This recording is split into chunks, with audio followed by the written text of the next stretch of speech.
Okay, so these are going to be the solving radical inequalities notes. So we have two types. We have first when the index is even, and the second one when the index is odd. So when you're solving your radical inequalities, you want to take a look at the index right there, the n value, okay? So let's go through the rules when n is even. So if you work out a problem, and the first thing you're gonna do when the index is even is you're going to isolate the radical. Once you isolate the radical, you're gonna get a couple of situations. Let's talk about when it is a negative number, right? So you take the root, and let's say it is, so less than a negative number. If you work it out and you get something where the simplified radical right here isolated by itself is less than a negative number, you have no solution, okay? Whereas in the other case, if the square root is greater than a negative number, it's like greater than 5, okay? Then you set the radicand greater than or equal to 0, and you solve for x, and this actually becomes your solution. So like in this case, we have the square root of x is greater than, oh, let's put that negative 5, okay? So in this case, we take the radicand, which is inside the radical, we put that greater than or equal to 0, and we solve. So in this case, it's already solved, and that would be my answer, okay? So that's how you do those two. Now, for step 3, let's say if the two scenarios above in step 2 aren't present, then you just go ahead and solve it like you would normally, right? You raise it to the power of the index, so if it's a square root, you square it, and if it happened to be a cube root, you would cube it. But this is only for even, so we're talking about a square root. Now, once you solve it, so you get an answer, right? So if you get x is greater than, I don't know, 5, if it's greater than the positive number, then this is your solution. That's it, you're done.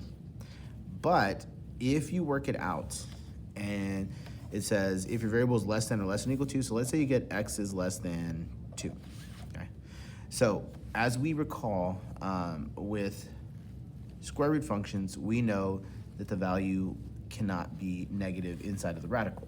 So what this says, if you get less than or less than or equal to a positive number, then you have to set the radicand greater than or equal to 0 to solve for x, and this becomes your lower bound, okay? And I'll show you in a sec what that means. Then your solution will be a compound inequality, okay? So that's gonna be x is greater than or equal to some number and less than or less than or equal to some number. So let's say we got this right here, and I went back to my radicand, and it was like the square root of x minus, let's go plus 3, and whatever the problem was. So then I would take the radicand inside, I would make that greater than or equal to 0, then I would subtract 3 to solve, and I would get x is greater than or equal to negative 3, and this is gonna be my lower bound. So when I'm gonna put these two together to make a compound inequality, so my smaller one would come first, negative 3 is less than or equal to x, which is less than positive 2, and that would become my compound inequality right there, okay? And we'll go through some problems where we have each one of these situations so we can figure it out. And the nice thing is when n is an odd integer, you just solve it normally, right? You don't, when you isolate the radical, you don't have to do any of these rules, you just solve it all the way through, and whatever answer you get, that is your solution. Okay, so let's take a look at example number 1. So for example number 1, it says solve the inequality. So first thing I notice, there's no index, so we know it's an even because it's a square root. So now I have to follow these 4 steps. So the first step is isolate the radical, okay? So to do this, I would have to divide both sides by 2.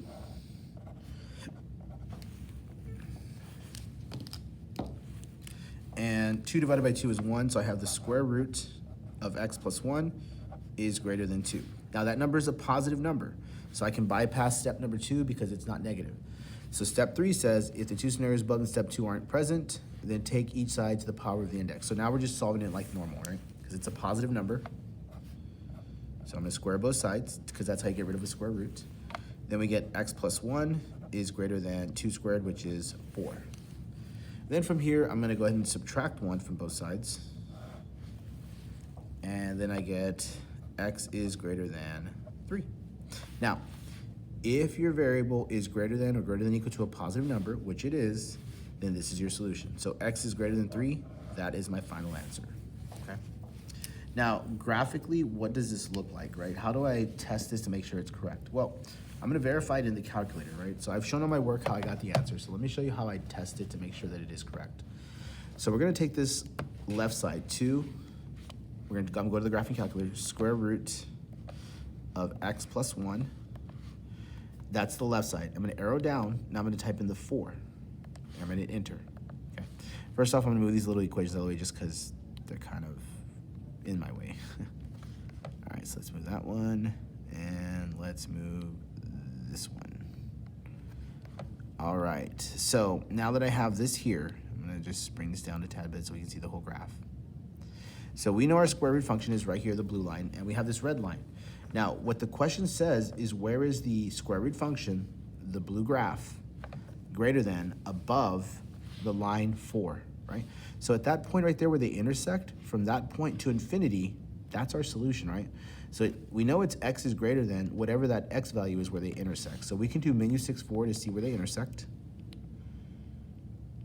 And at this point here, I see the x value is 3.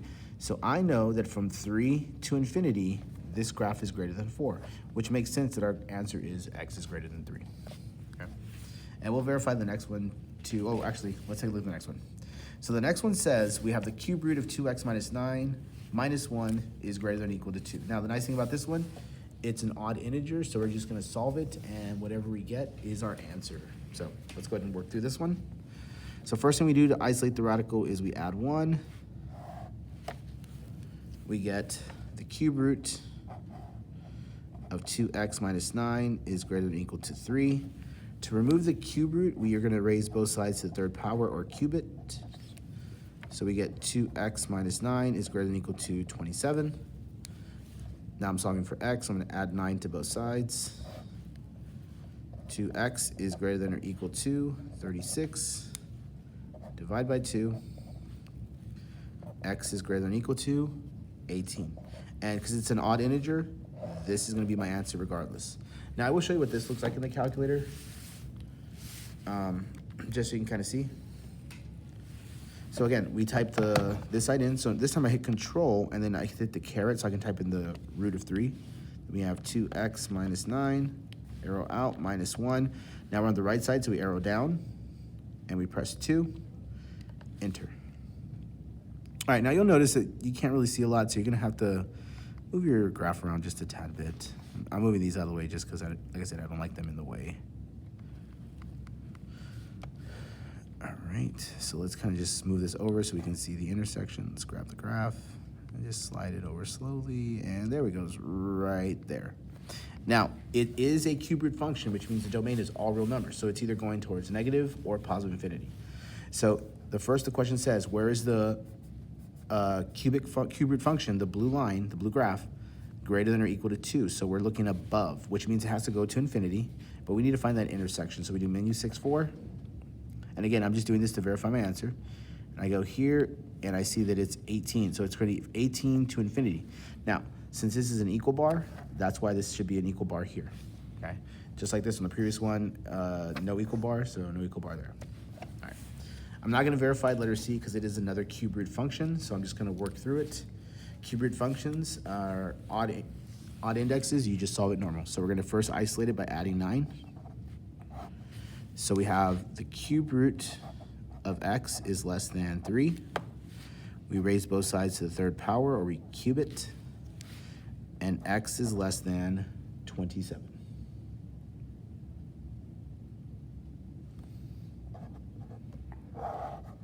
Right, that's verified, so add the 3, negative 6 plus 9 is 3. Cube it, 3 times 3 is 9, 9 times 3 is 27. There's our answer. All right, let's go to the next page.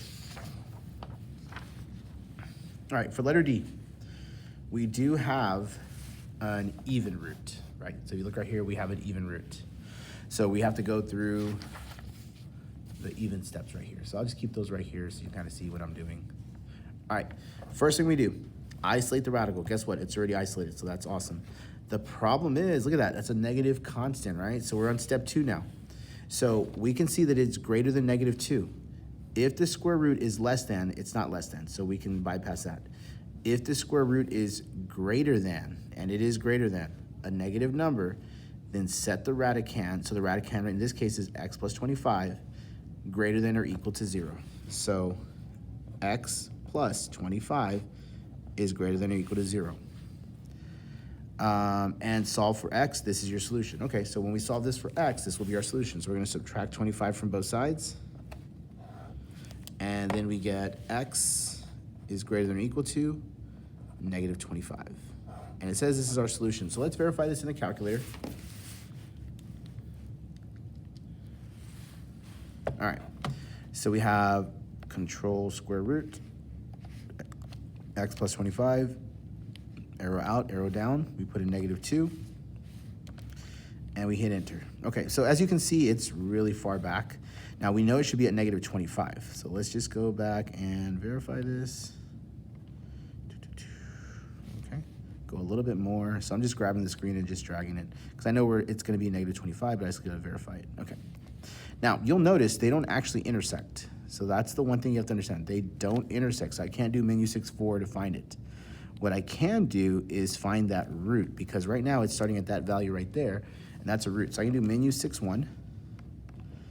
Let's click on this blue line, and there we go. So we go to the left and to the right. So we do see it's at negative 25. So the question says, where is the square root function, the blue line, above, so greater than negative 2? Well, it's above it the whole time, starting from negative 25, and it goes to infinity. So x is greater than or equal to negative 25. That's why that solution does make sense. Okay. All right, let's take a look at letter E now. Letter E, again, it's a cube root here, so I just have to work it out like normal, and whatever answer I get is what I get. So first thing we're gonna do is divide both sides by 2. So we get the cube root of x minus 3 is less than or equal to 2. We cube both sides to remove the cube root. So now we get x minus 3 is less than or equal to 2 cubed is 8. Then we're going to go ahead and add the 3 to the other side. So we get x is less than or equal to 11. And because it's an odd root, that is going to be our final answer. All right, moving on to letter F. This is an even root, so we do have to follow those rules. So let me just start by solving it first, and then we'll work from there and see what I actually need to do. So the first thing I want to do, I want to isolate the radical, so I'm going to divide both sides by 3. Square root of x minus 1 is less than or equal to 21 divided by 3 is going to be 7. All right, at this point here, we've already solved it, so if the two scenarios above, so it's not negative, so we're just going to solve it like normal, okay? So start getting that habit. If it's not a negative number, you solve it all the way through. So now we're going to square both sides to get rid of the square root. So we get x minus 1 is less than or equal to 49, and then we add the 1. All right, so we get x is less than or equal to 50. Now this one right here is a little bit different. If it is greater than, that is your answer, but this one is less than equal to, right? So this is the one part that it's like an extra step that you have to do, right? So it says right here, if your variable is less than or less than equal to a positive number, then set the radicand greater than or equal to 0. Okay, so my radicand in this case was x minus 1. So I'm gonna do that work right here. So I'm gonna take x minus 1 and make that greater than or equal to 0. And if you're wondering why it's greater than or equal to 0, it's because we know the square root cannot have a negative value underneath it, so that's why it has to be greater than or equal to 0. Now we're gonna solve this. We're gonna add 1 to both sides, and x is greater than or equal to 1. Now, this creates our compound inequality, so if you recall what I wrote earlier in the notes, we take the lower bound, less than or equal to x, less than the higher. All right, so in this case, my lower bound is gonna be 1, so 1 is less than or equal to x, which is less than or equal to 50. And there's my answer. Now, I will verify this one. This is the last one I'll probably verify, just so you can see that it is correct. So let's make sure here. Okay, so we're gonna do 3 square root x minus 1, arrow out, then we're arrow down. We're gonna type in 21, and we press enter. Okay, so obviously we can't see anything here.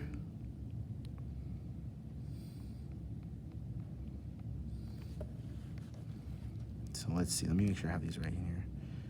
21, 3 times the square root of x minus 1. Okay, so let's see if I can see anything here.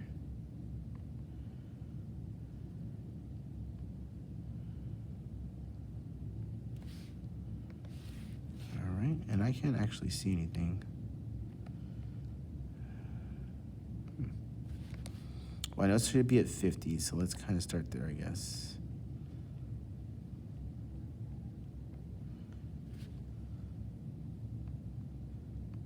There we go. Okay, so there's 50 right there. All right, so I'm just gonna do menu 6-4 to find that intersection. And there it is at 50. So that is our highest bound, right? Now it says, where is the square root function, the blue graph, less than 21? So we know at 50, it's the highest bound. So when we go back all the way to the first part of the graph, so I'm gonna see if I can get there a little bit quicker. We go back to right here, okay? Now, hopefully you notice we have a starting point for a square root, right? So here's why we solved that radicand, because when we solved it, we got x is greater than or equal to 1. So if you look right here, you can see that the graph doesn't go to negative infinity. It actually starts at positive 1, right? And just to verify that, I'm going to find the root, menu 6-1. And if we go from here to here, we see it starts at 1, and then it goes all the way to 50, and it stops. And again, a square root function, the starting point is included, but this second point really depends on the inequality symbol, okay? So it is from 1 to 50, and that's how you can verify it in the calculator. All right, so these next ones, I'm just gonna work them through. I'm not gonna verify in the calculator, so here we go. All right, so for letter G, first thing we're gonna do, it is an even root, so we have to solve this. So first we're gonna add 3, we're gonna isolate the radical. All right, so now we have -2, square root of x is greater than or equal to 6. Divide by -2. The square root of x is less than or equal to, remember, I just divided by negative, so it has to flip. 6 divided by -2 is -3. All right, we just isolated the radical, and the constant is a negative number, and it's less than, right? So go back to the rules. If the square root is less than a negative number, there is no solution. So this right here is going to be a no solution because it's not less than a negative. That's impossible. All right, let's take a look at letter H now. So again, even root, so we're gonna have to work through the steps. So let's isolate it first, divide by 4 on both sides. The square root of 3x minus 5 is less than 8 divided by 4 is 2. It is a positive number, so I solve it like normal now. So I'm gonna square both sides. So the square root and square cancel out, leaving me with 3x minus 5 is less than 2 squared is 4. And now we're gonna just solve for x. So we're gonna add the 5 to the other side. So we have 3x is less than 4 plus 5, which is 9. And then we're gonna divide both sides by 3.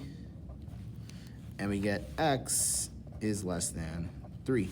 Okay, so at this point here, it's a positive number, but it's less than that positive number. So if it's less than, we have to find that starting point. So we're gonna take our radicand.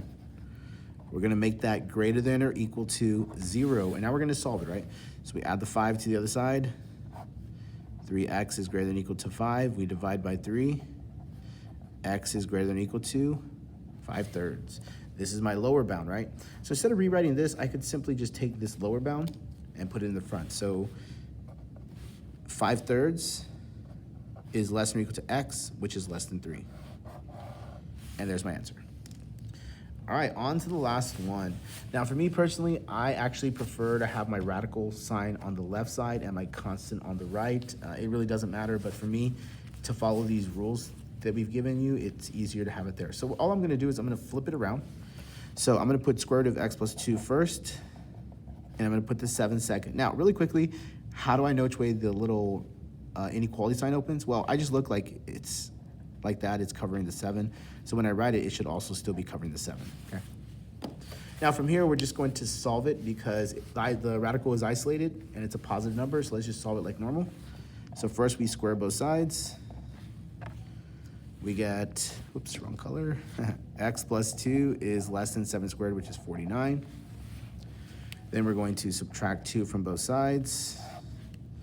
So x is less than 47. All right, again, it's a positive number, but it's less than, so we have to take the radicand, make it greater than or equal to 0, and we solve it. So we subtract 2 from both sides. X is greater than or equal to -2. So our lower bound is -2. So -2 is less than or equal to x, which is less than 47. All right, and that's going to be the notes.